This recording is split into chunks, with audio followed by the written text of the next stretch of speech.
decision.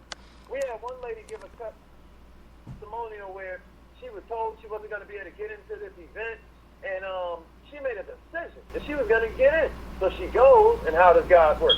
He makes it so that her faith was rewarded. Somebody else wasn't able to make it, even though they told her vehemently and repeatedly that she wasn't going to be. She had made a decision.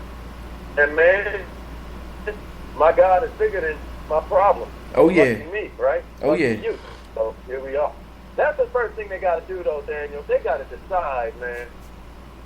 Yeah, that decision to become a better person is definitely key. So you are a self-esteem development expert, and you just talked briefly about your affirmation call that you have in the morning every day. You get up every day. You put it in and help the people out every single day. So what can you tell us about building self-esteem and how we can develop better self-esteem in ourselves to be able to go out there and be more successful doing the things that God is calling us to do?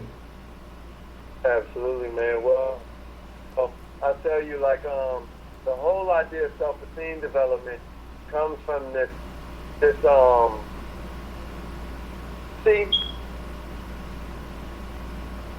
image is another word for it's another way of describing self-image. I call it thermostat. Mm-hmm. Everybody has a thermostat. Now you're familiar with how a thermostat works. If it gets really cold outside, then the heat will come on and keep it at, let's say, 70 degrees. Mm-hmm. If it gets really hot outside, the AC will cut on and keep it at, let's say, 70 degrees. Yeah.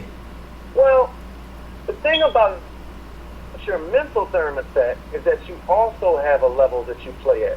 This is the level that you will accept when it comes to finances. This is the level you'll accept when it comes to relationships. This is the level you'll accept when it comes to, where you live, what you drive, right? You have a thermostat setting. And what will happen is when something comes along that can threaten that temperature setting, then it's going to auto-correct itself. Yeah. So the thing about self-esteem is that you've got to make sure that your self-image is exactly what you need it to be for you to accomplish what you want. But what you're going to do is end up sabotaging yourself. I'll give you I'll give you an example.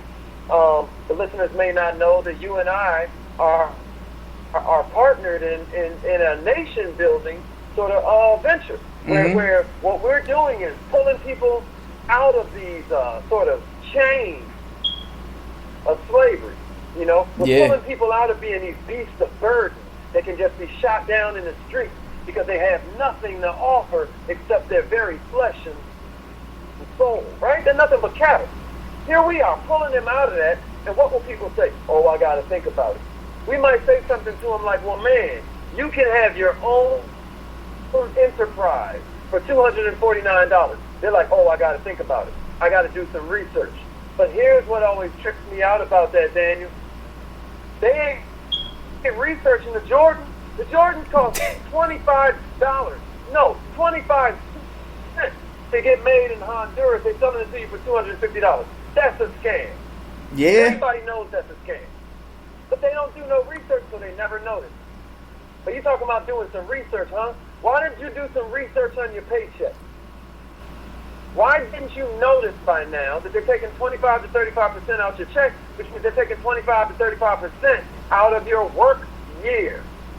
That's 3 to 4 months a year. Most people are working for free because they never notice. Hey, guess what? Their self-image is okay with that. Their self-image says, look, we deserve to work 3 to 4 months a year for free. Matter of fact, everybody else around us is doing it. It ain't that bad. That's why we say environment is stronger than willpower. Because if you hang out with the wrong people, they'll make doing the wrong thing feel so right. You are doing the wrong thing if you're working 3 to 4 months a year. You're spending all that time away from your family, and you're doing it just for Uncle Sam. That's ridiculous. But what they're trying to do is teach you to be a socialist in a capitalist society. While they think like capitalists, they want you to think like a socialist so they can keep you in those chains. And your self-image The reason why in slavery times, in literal slavery times, the highest felony you could receive was teaching a slave to read or write is because awareness and knowledge makes a man unfit to be a slave. So if your self-image is not built upon the history you have as a king or a queen, then your self-image is going to be based around what they feed you. When you picture a millionaire, you're going to picture Gucci Man. They're going to get you thinking about Future the rapper instead of Future the noun. And that's all called self-image. If they can program your self-image so that you're thinking less of yourself, the strongest need, and if you're out there listening, this is one to write down. Listen to me. The strongest need in all of human nature is to perform in accordance with your self-image. You've got to act in consistency with your self-image or you don't even feel alive. Now, you know, that sounds really deep. But what I'm basically saying to you is that they told your little brother to wear his pants with no belt. They told your little sister that she has to be a stripper, to be loved. They're programming you. They don't call the radio station director a program director for nothing. They don't call it a television program for nothing. They're setting you up to be engineered to be a consumer. They are socially engineering you to be a scared, insecure little buster. Because what they know is that if you insecure and you scared, then you make a better employee. You make a better customer. Yep. If I can tell your mama and your sister that she ain't pretty unless she look like this woman I photoshopped on the front of this magazine, I just gave birth to $1 billion beauty industry. Now your woman got to spend money on her hair, her nails, her makeup, all to look like this thing we put on the cover of the magazine that's been photoshopped and airbrushed and contorted. Because if I can make you insecure, you're going to spend more money. If I can make you scared, you're going to spend more money. Every time they announce a storm is coming, what do? Go clear out the store shelves of all the canned goods in the water, right? Because when you're scared, you're a better consumer. And man, let me shut up. But that's why to me self-esteem is important, because self-esteem replaces that fear that the devil would have you pray to, and it replaces it with the faith that God commands you to have if you want abundance, if you want to live in your purpose. It's going to take faith because you can't see it yet. But it's going to take self-esteem for you to push that through. Everything else is ego. People think ego and self-esteem are the same thing when they're exactly opposite. They're exact opposites, man. Your ego is the devil on your shoulder. Self-esteem is the God. You know, it's ego that tells you to tell them, man, who they talking to? Man, you better tell them what you think it is. But that's your ego. It's ego that makes you think you are your job. So then you lose the job and you don't even know who you are no more.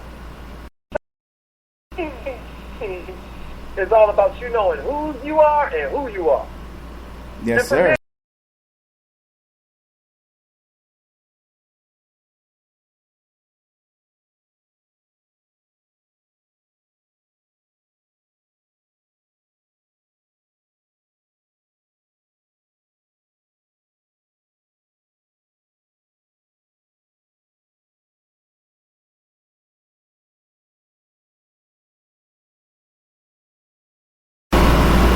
Transform.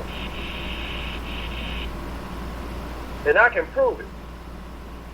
Wow. The only reason that people think that slaves work for free is that they were told that slaves work for free. But is that true? I know they always tell us that, but is that true? No, it's not true at all. Not at all.